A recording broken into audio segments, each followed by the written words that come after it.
ये कंटेनर है और इसमें एक सिस्टम है that consist with two tubes, two capillary tube, one of radius R1 और सेकेंड ऑफ रेडियस R2।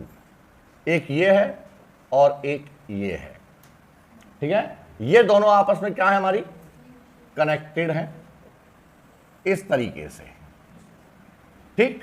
एक की रेडियस कितनी है, मैंने कहा इसकी रेडियस है हमारी R1 और इसकी रेडियस है हमारी R2,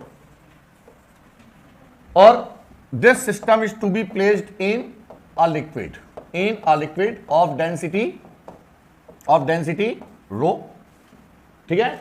अब जरा बताओ, अभी हमने जो फार्मूला लिया वो ये है, ठीक है। अभी जो हमने फार्मूला, ये नहीं लेना अभी जब तक कि बहुत ज्यादा लार्ज ना कह दे वो, ठीक है। स्पेशली केस है ये, तो ये स्पेशल केस है। तो हमारे पास क्या हो गया, स्पेशल केस ये क्या है हमारा ऐसे formula, H is equal to 2 sigma cos theta upon R rho g, R rho g. अब बेटा कॉस, इसने क्या कहा, एंगल ऑफ कॉन्टैक्ट कितना है मेरा, तो इसका मतलब cos 0 is equal to 1, that signify the water rises up to its maximum height, क्योंकि कॉस थीटा की वैल्यू मैक्सिमम है। तो यहां से ये आ जाएगा H is equal to 2 sigma upon R rho g, ठीक है। दोनों का डिफरेंस इसमें मैंने कहा, अब देखो यहां पर सिग्मा क्या है, सरफेस टेंशन, पानी है दोनों में तो सरफेस टेंशन, और चूंकि ग्लास ट्यूब है दोनों, इसका मतलब surface tension will remain same, density same, g same. तो इसका मतलब हम क्या कह सकते हैं कि फॉर कांस्टेंट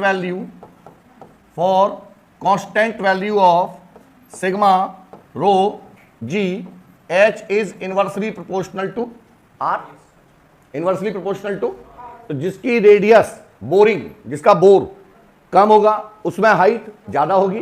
तो इसमें मैंने कहा यहां पर पानी चढ़ गया यहां तक, ये तो हो गया हमारा H1, ये तो हो गया H1, और दूसरी वाली ट्यूब का बोर ज्यादा है, तो इसमें लिक्विड का जो लेवल है वो यहां तक हो पाया बाय इटसेल्फ। तो ये कितना है हमारा H2,